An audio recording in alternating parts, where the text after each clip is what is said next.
This mic is pretty sensitive, so if you, I just want to see if I need to use my glasses. yeah. I think I'll be okay. Okay, thank you.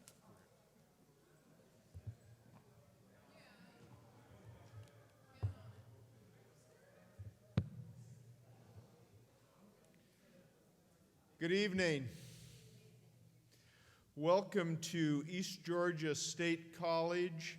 My name is Bob Bomer, and it's my honor and privilege to serve as the president of East Georgia State College. This event tonight is brought to you by the East Georgia State College African American Male Initiative, and I see a number of the young men that have been so active in starting that program, as well as our two directors, Deborah Michael and Entree Drummer, in our audience this evening, and thank you for being here. The reason that we're able to have the African American Male Initiative is due to a grant from the University System of Georgia and grants from Nordson Corporation and the Mill Creek Foundation. And that has made it possible to bring to you this evening Mr. George Andrews, who's going to be speaking with you this evening about setting your goals and following your dreams. And Mr. Andrews, I am proud to say, is the founder of Capital City Bank and Trust Company. That's an outstanding financial institution. It has 5 branches in the Atlanta area, including one at Hartsfield International Airport, and it has regional offices in Albany, Savannah, and Augusta. Mr. Andrews began his academic career at Booker T. Washington High School and graduated from there in 1970. After he graduated, he went on to Morehouse College in Atlanta, and I believe that in addition to his really strong academic grounding, he also obtained the deep sense of responsibility to his community as a result of his experience at Morehouse College, and all of the participants in our African American Male Initiative know that that is one of the major reasons that that program exists, is to instill that sense of community in all of our students. After graduating Morehouse College, Mr. Andrews went to Trust Company Bank, worked in bank management and commercial lending, and then he went on to National Bank of Georgia as an area branch manager. He graduated from the School of Banking at Louisiana State University in Baton Rouge, and then he found his way back to Trust Company Bank, and he stayed there until he decided to leave Trust Company Bank to pursue his dream. And Mr. Andrews' dream was to establish a really high-quality financial institution that supported the urban and minority community. And that brings us to the point that Mr. Andrews formed Capital City Bank and Trust Company. His dream became a reality, and that was in 1994, and for 22 years, he served as president and chief executive officer, and he's now head of capital formation and strategic initiatives. Mr. Andrews walks the walk, and he's very active in community activities. These include the Private Colleges and Universities Authority Board, to which he was appointed by Governor Roy Barnes. He's active in the Interdenominational Theological Center, the Community Bankers Association, and he's a member of Providence Missionary Baptist Church. He's married to the former Janice Smith. They've got 2 daughters and a son, and they're very proud grandparents of 3 granddaughters and 3 grandsons. Please join me in welcoming Mr. Andrews. I can't tell you how lucky we are to have him speak to us and share his advice this evening. Thank you, Mr. Bowman. Good evening. Let me first of all thank Mr. Bob Bowman for that wonderful introduction. It's always great to hear good things about you. Whether they are true or not, I'll take it. And I just wish my lovely wife was here this evening, because sometimes I don't think she knows who she's messing with. I was very impressed with that intro. So thank you again, Bob. I am delighted that this wonderful institution would take on a project called the African American Male Initiative. Why?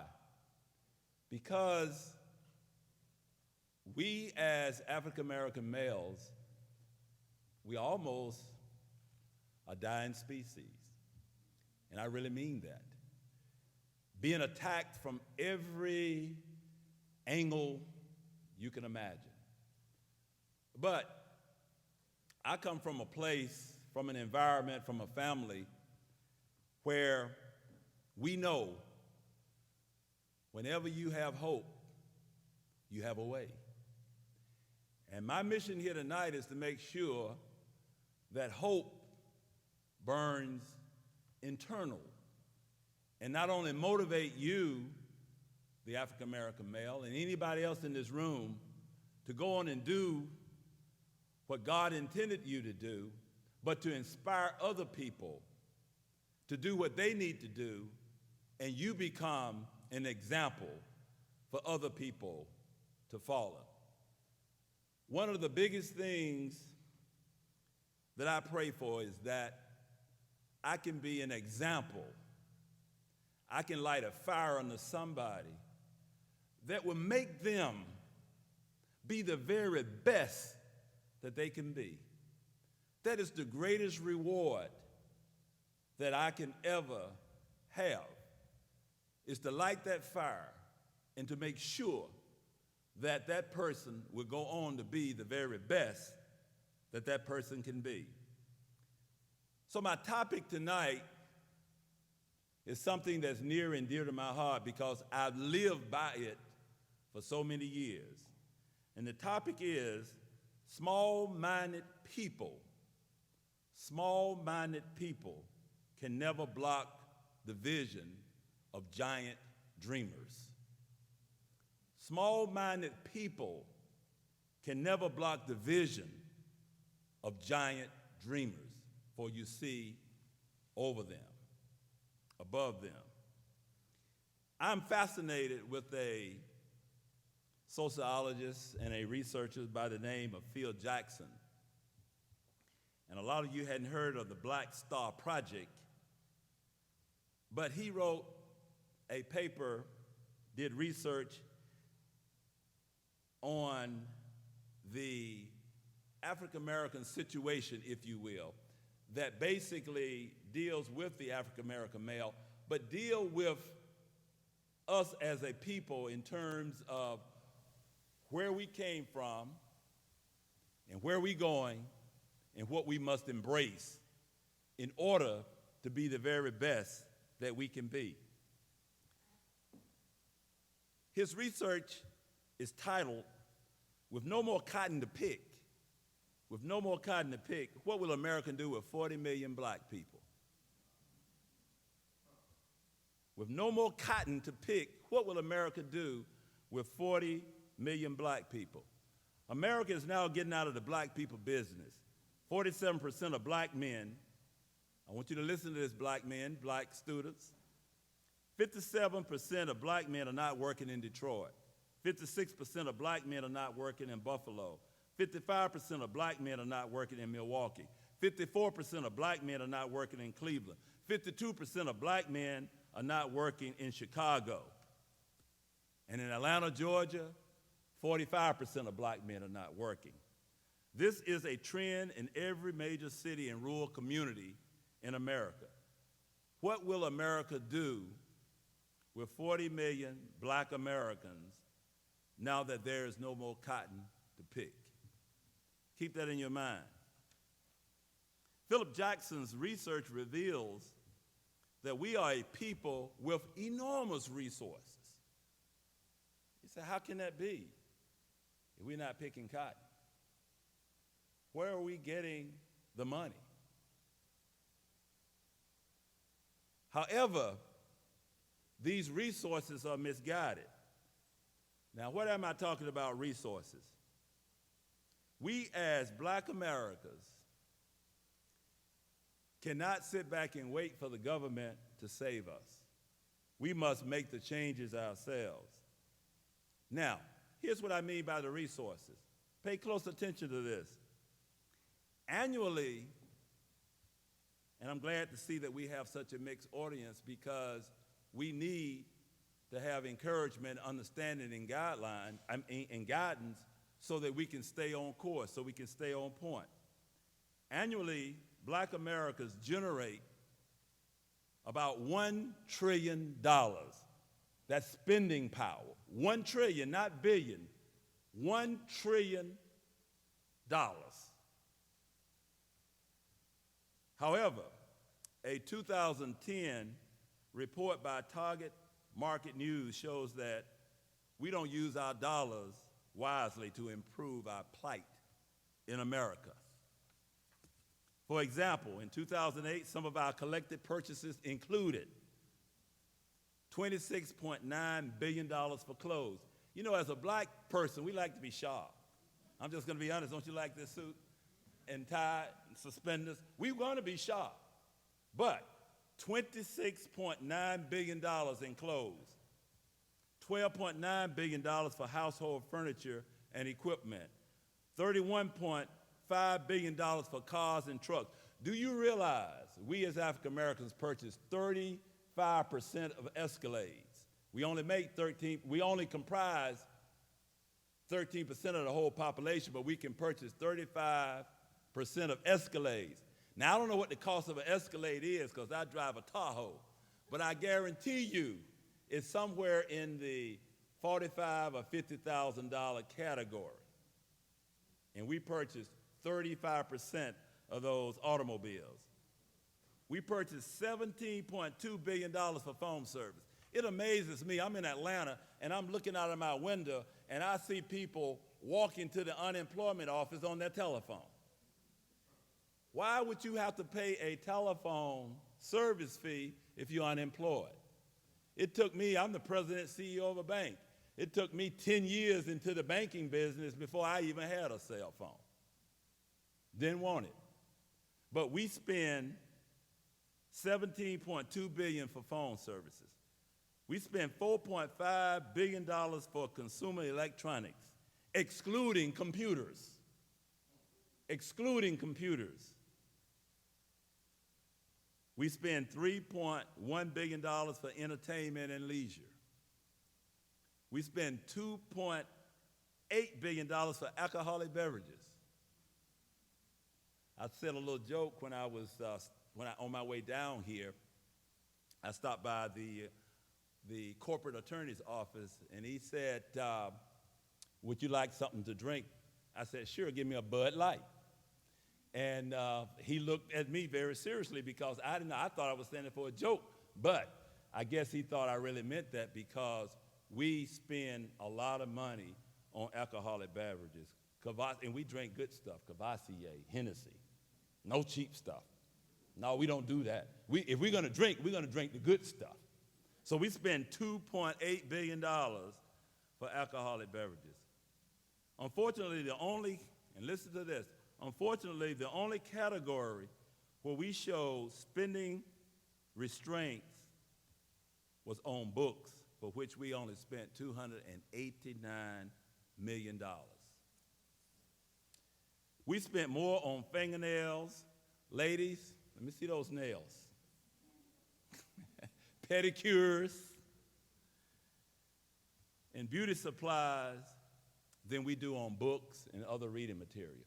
So we have the resources to get out of this hole, to get out of this spiral of being at the bottom, if we only rechannel these resources to books, computers, and change the mindset to start thinking in terms of improving oneself so that you can realize all of the fruits of your labor in this wonderful country called America. We have the resources. The resources are misapplied. If there ever was a time in the history for our people in terms of receiving a good college education, it is now. Nationwide, a dismal low of 43% of black student college is the graduation rate. 43%. 43% is the black student college graduation rate. Comparatively speaking, the white gap in college graduation rate has widened from us with no progress in sight to bridge that gap. With black enrollment in higher education reaching at an all-time high, it would seem that serious progress has been made in this area. However, a more telling statistic is the number of black students completing school and earning a college degree. Folks, let's face it. The economic gains associated with a college degree are substantial. It is substantial. And we need to articulate that, motivate that, captivate that, and instill that in our children. Data from the Department of Education supports this reality from a study revealing that black students who earns a four-year college degree have substantially higher incomes than black students who only have some college experience but have not earned a degree. Again, comparatively speaking, 43% graduation rate is 28 percentage point rather, below the 63 graduation rate for white students. That is terrible, and we have to do something about that.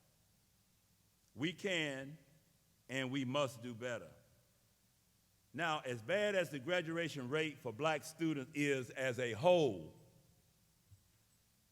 the black male, the rate is lower and now stand at 36%. Overall, 43%. For the black male, 36%.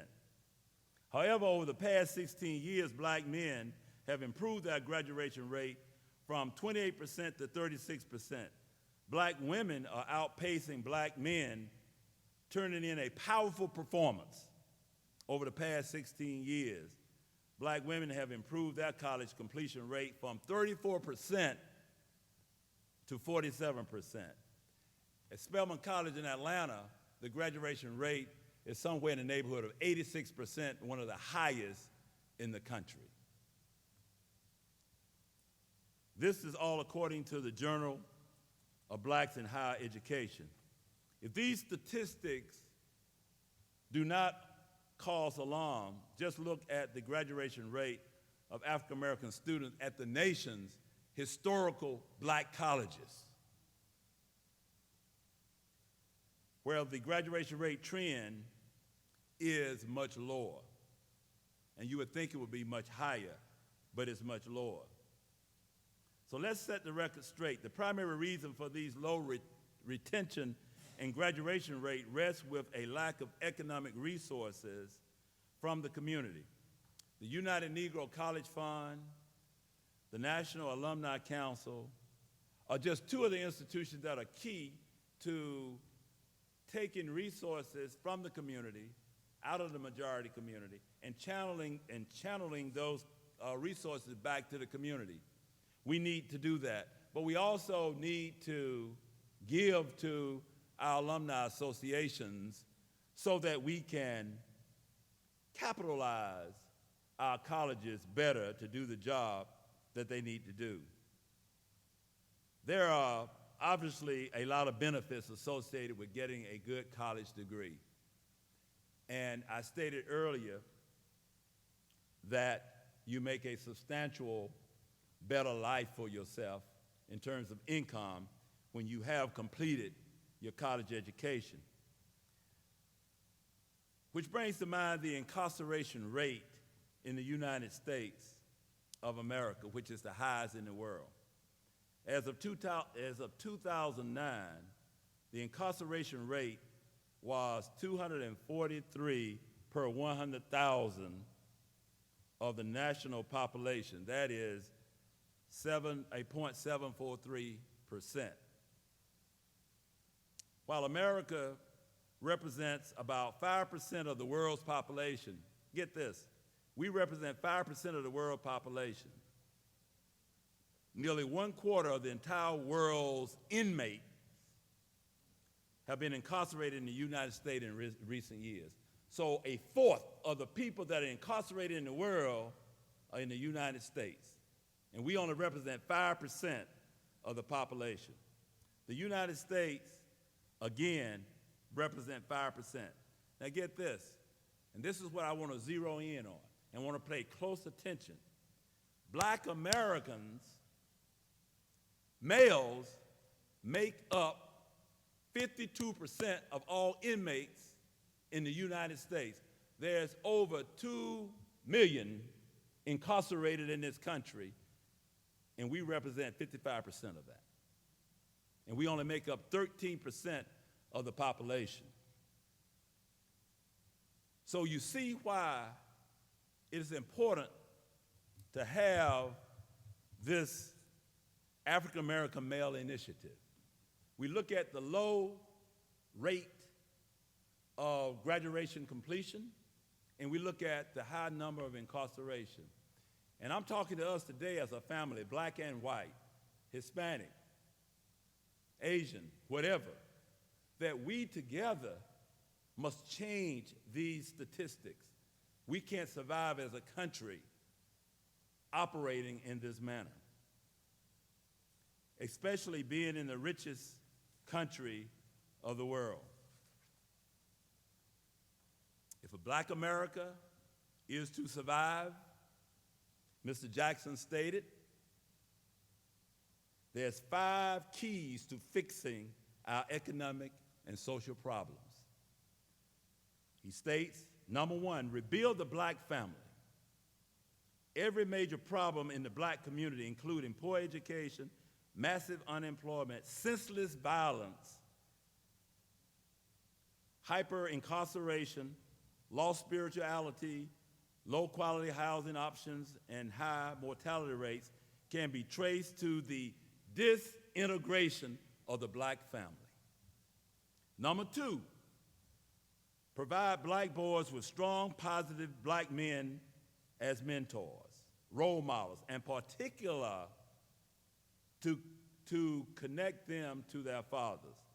Black boys, like any other children, will imitate and become what they see.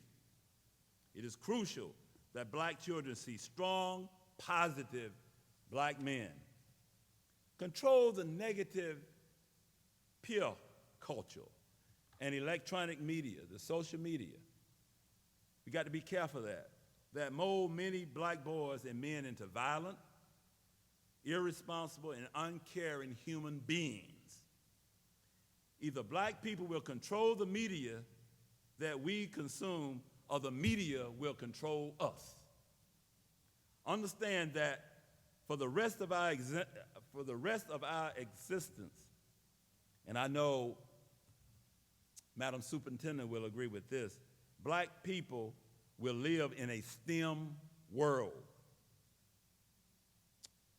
A world based on science, technology, engineering, math, and science.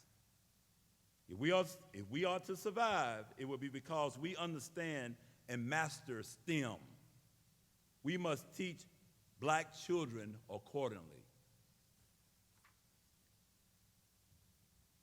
The fifth point he makes, control our economic fate by mastering the principles of entrepreneurship. If you're in a community and you do not have proper banking, you do not have proper grocery stores, you do not have proper drug stores to cater to your needs, then open a business. Provide that service. Don't wait for someone to come out of your community to do for you what you can do for yourself. Embrace manufacturing. Save money. We need to invest more. We need to understand what investments really are. When you put money into your bank, ask the question, what is this money being used for in terms of your CRA statement? Is it going back into the community in the form of loans? Or are you making loans outside of the community? Or are you just putting that money in U.S. securities that's not doing anything to promote the community? And yes, for the preachers in the audience, I'm going to say we need to tithe more. We need to put more in the collection plate, because the social services that come out of the church, these services are invaluable. Now, as I said, my role here is to inspire, to interject.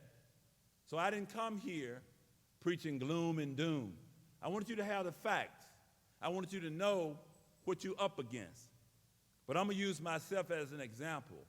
I was born in a small town called Eatonton, Georgia. A lot of you guys have heard of that. Born in a two-room house. And my father had the wisdom and the insight at a very early age to move us to Atlanta, where in Atlanta there were positive role models, people like Alonzo Herndon, who started Citizens Trust Bank. I was able to see drug stores and grocery stores that were owned by black folks. My grandfather later on moved his business from a small mechanic shop to a large funeral home organization. That resonated in my mind. Didn't know at the time that I wanted to start a bank. Didn't know at the time that I could start a bank. But I did know that there were people in the community that did something positive with their lives that looked just like me. So I did know that. Didn't know what I had to do, but I knew that they had done something. So as I went through Morehouse College and later John SunTrust Bank and looked over the communities in which I happened to bank, because I was always placed on the north side of town, never on the south side of town where I live, I noticed a big disparity. The communities that I actually banked were very prosperous, very energetic. There were a lot of commerce. But my community was dormant. There was not any economic activity. So what did I do?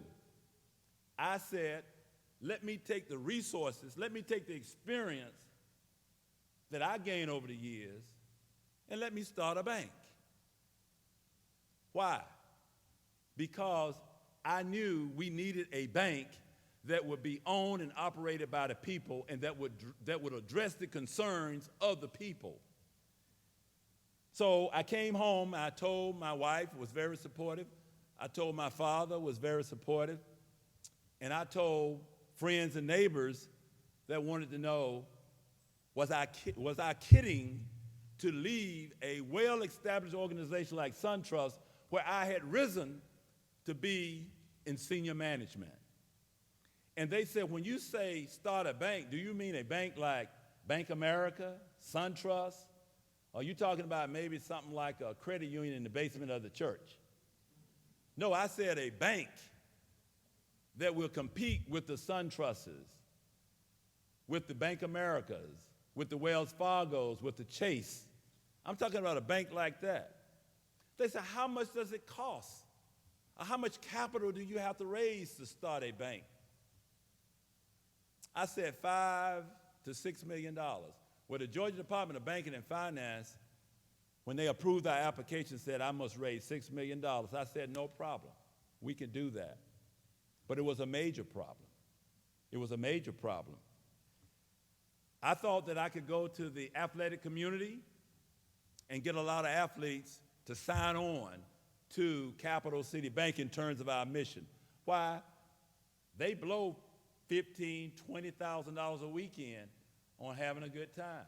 As a matter of fact, when the All-Star game was in Atlanta, I think Ray Lewis got involved in that incident at that particular point in time. I heard that over that weekend that black athletes, professional black athletes from the NFL, NBA, baseball, what have you, spent over $25 million that one weekend on hotel, entertainment, whatever. So I knew that that was an enormous amount of money, and all I needed to raise was $5.5 million to $6 million. Well, we struck out cold. Then I went to corporate Atlanta, the Coca-Colas of the world, and said, would you support what we are trying to do? And they said, no, you don't have a rating. You're not listed in Moody's. You're not in Standards & Poor's. So here it is. I've left my career at Capital City Bank and Trust Company with this vision, with this dream. And I am being blocked, if you will, by what I call small-minded people that couldn't see this vision, that couldn't see this dream. Then I asked myself the question, why do you want to start this bank? You want to start the bank because you want this bank to be owned and operated by the people of the community. So instead of trying to get $50,000 from individuals, where you would need maybe 1,000 to get to that 5 million mark, why not look at $5,000 per individual and look for 10,000 of those? So I went back to the community and I told them we can do better. We can have our own bank. I guarantee you, if we start this bank, I will live to my commitment to serve you to the best of my ability and make sure that you will have the best banking services known to man. It resonated. And in 1994, we started Capital City Bank and Trust, and we were the largest bank in the state in terms of numbers of shareholders because I had to get a lot of shareholders in order to reach my goal. Normally when a bank starts, you got about 500. I started with over 1,500. And I have since grown it to over 2,000 because we all know what has happened in this state. We have had 87 banks to close. But Capital City Bank was knocked to its knees, but we are still standing. And I'm out here, as Bob has stated, raising capital to keep the dream alive.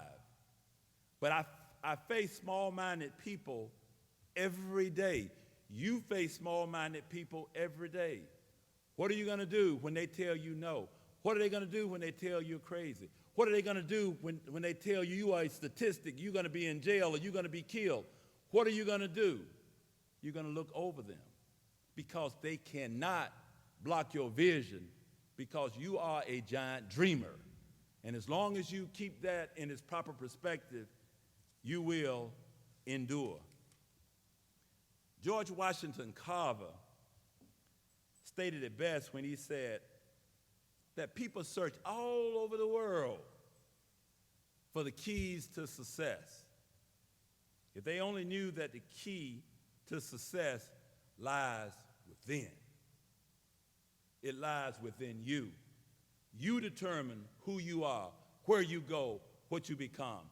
Not them, you. In my office, I am real proud of a picture of Harriet Tubman. and she's being interviewed by a white reporter. And she's at the end of her life, close to the end of her life, and she lived to be 100. And the reporter asked Harriet Tubman, because we all know Harriet Tubman is the engineer for the Underground Railroad. She freed a lot of slaves, just to make sure we're all on the same page. So the question was asked of her, how many slaves did you actually free, Ms. Tubman? Because we hear some varying numbers here. Some people said you had 100, some people said 200, some people said maybe up to 1,000. I want to know, how many slaves did you free in the Underground Railroad movement? She paused for a minute, and then she said, I have freed many slaves, but I could have freed thousands if they only knew they were slaves. I could have freed thousands if they only knew they were slaves. You are not a slave. You are not a slave to those statistics. You are not a slave to the small-minded people that say you can't make it. You're not a slave to all of the naysayers. The key to your success rests within. I thank God that I had an opportunity to see or be associated with the Alonzo Herndons, the Baileys. When I was in Eatonton, Georgia, as a very small boy, when we went to the movie theater, we had to sit in the balcony because we were in the segregated South at that particular point in time. But when I went to Atlanta, there was a guy by the name of Mr. Bailey. He built 2 African-American theaters in the black community. And guess what? We could sit on the front row. We could sit on the front row. And I never forget the wonderful experience I had for being able to go to the front row. That lasts me for a lifetime. So who are we? We are self-made men. And Frederick Douglass said it best many years ago when he said, by self-made men, I mean precisely what the phrase impart to the popular mind. They are the men who, without the ordinary help and favoring circumstances, which usually distinguish and promote success, have risen in one way or another and attained knowledge, power, and position and fame in the world. They are the men who owe very little to birth, relationships, or friendly surroundings. They have neither had the advantage of wealth inherited, nor training, nor approved means of education. Like the overtaxed Hebrew slaves, we were told you have to make bricks without straw. But through all of the obstacles, through all of the small-minded people, we have survived. And we stand here today saying it is not only required of you to survive and to be the very best you can be, but it is your God-given right. And I personally will hold it against you if you don't do everything in your power as a human being to go as far as you can go, and then reach back and pull up your brother, because a chain is as strong as its weakest link. You will overcome. You will survive. I've done it. My father did it. His father before him did it. You would do it.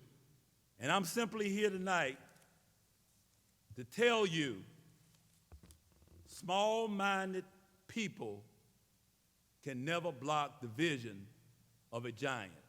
Be a giant. Thank you very much.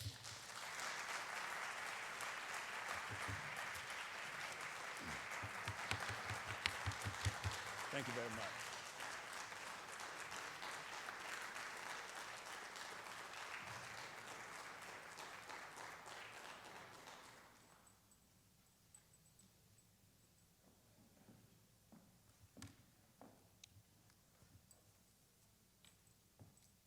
My name is Deborah. My name is Deborah Kittrell-Michael, and I'm one of the directors of the African American Male Initiative program here at East Georgia State College Swainsboro campus. And I just wanted to say that, first of all, thank you for coming out or putting this in your busy schedule. I know everyone is very busy, so we really appreciate you coming out to support our program. And I would definitely like to extend a warm thank you and appreciation to Mr. George Andrews, our guest speaker for this evening and for this occasion. One of the things he mentioned was the fact that he was here to inspire. And I don't know about you, but listening to what he had to say, I am leaving here so, I just feel like I can fly, I can do anything. And I'm hoping that we will carry this on to the students that we work with. The African American Male Initiative faculty and staff mentors are here, and some of the community members, and I hope you take this message to all of the students that you work with. Again, let's give him a round of applause and say thank you so much for coming tonight.